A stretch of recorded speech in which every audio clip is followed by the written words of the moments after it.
قبل از اینکه این ویدیو شروع بشه یه سوال مهم ازت دارم. تا حالا شده با خودت فکر کنی چرا بعضی مردها میتونن یه زن رو دیوونه خودشون کنن، اما بعضی از مردها با اینکه زیبا هستن، خوشتیپ هستن، پولدار هم هستن، اما یه زن واقعا جذبشون نمیشه؟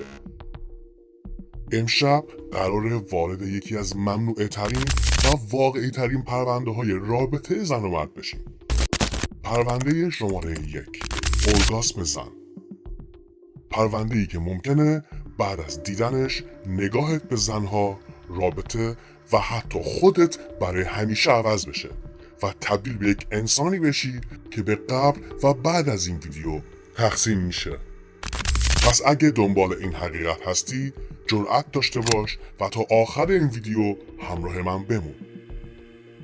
قراره طبق تحقیقات علمی، روانشناسی و واقعیت رفتار زن و مرد جلو بریم و شاید این اطلاعات رابطه آیندت رو کاملا تغییر بده.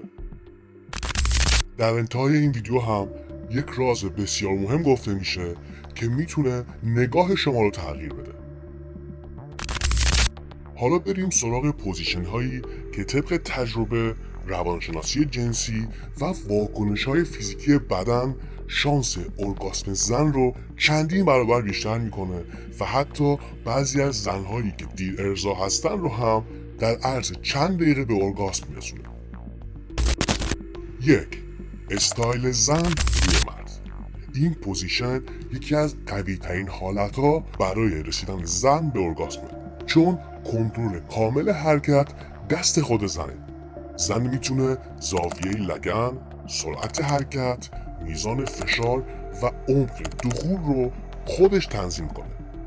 این موضوع باعث میشه نقاط حساس بدن زن بیشتر تحریک بشه و فشار دقیقی روی قسمت‌هایی وارد میکنه که برای زن لذت بخشتره.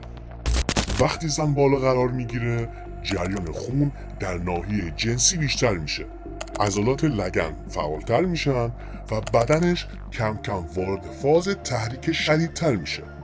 نفسها تغییر میکنه، پوست حساستر میشه و عضلات داخلی واژن شروع به انقباضهای ریز میکنن. بر همین اساس شانس ارگاسم زن بسیار بیشتر میشه.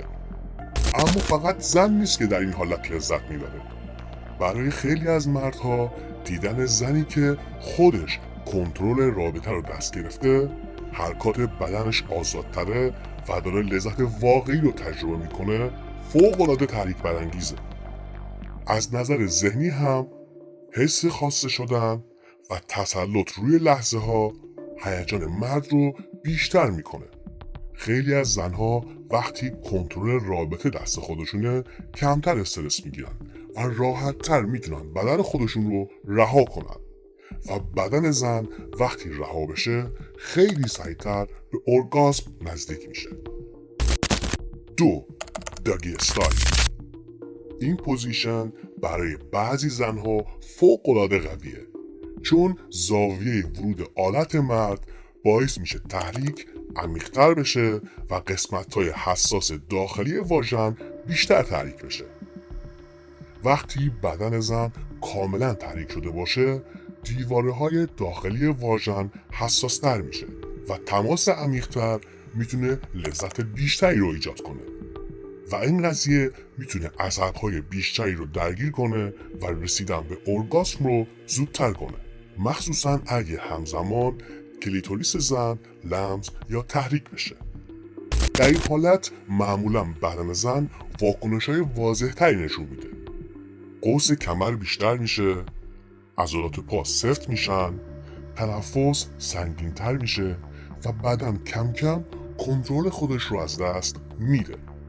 از نظر ذهنی هم برای بعضی زنها حس تسلط مرد، هیجان و رها شدن تحریک روانی شدیدتری ایجاد میکنه و مغز زن وقتی درگیر هیجان بشه بدنش چند برابر قوی‌تر واکنش نشون میده. همونطور که هممون میدونیم برای مردها هم این پوزیشن بسیار محبوبه، چون حس قدرت، کنترل و تحریک بصری بسیاری ایجاد میکنه. زاویه دید، تماس بدن و حس واکنش مستقیم زن باعث میشه لذت ذهنی مرد هم بیشتر بشه. 3. پوزیشن کلاسیک. خیلی ها فکر میکنن پوزیشن کلاسیک یه پوزیشن معمولیه، در حالی که با یه تغییر کوچیک این پوزیشن میتونه به یک پوزیشن بسیار قوی تبدیل بشه. اگه زن زیر باسن خودش یک بالش بذاره، پاهاش بالاتر قرار میگیره و این قضیه باعث میشه زاویه لگن کاملا تغییر کنه. این تغییر زاویه باعث میشه فشار بیشتری روی کلیتوریس و قسمت‌های حساس داخلی بدن زن ایجاد کنه که اعصاب زیادی اونجا وجود داره و در نتیجه احتمال ارگاسم زن بسیار بالاتر میره.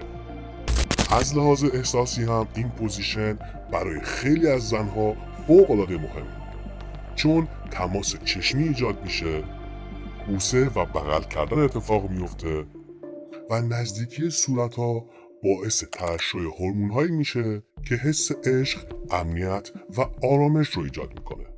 بسیاری از زنها وقتی احساس امنیت عاطفی میکنن، بدنشون راحت‌تر باز میشه و سریعتر به اوج لذت جنسی میرسن.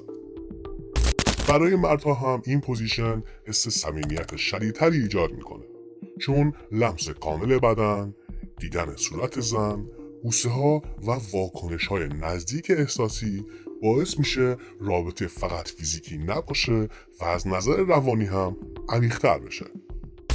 استایل 4، پاشویی.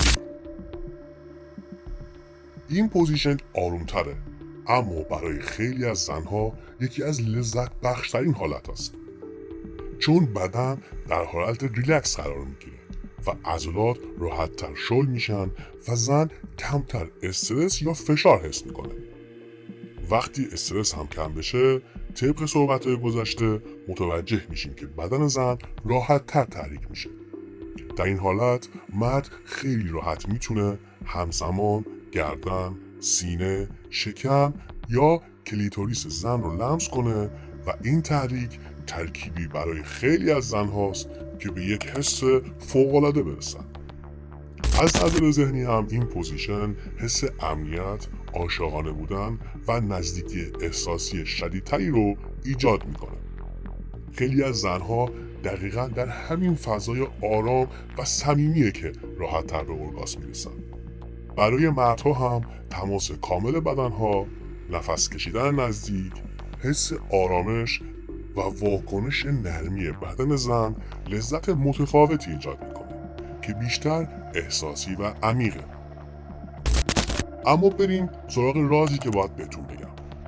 بزرگترین اشتباه خیلی از مردها اینه که فکر میکنن ارگاسم زن فقط به حرکت بدن یا دخول بستگی داره، در حالی که طبق تحقیقات مغز زن مهمترین عضو جنسیشه.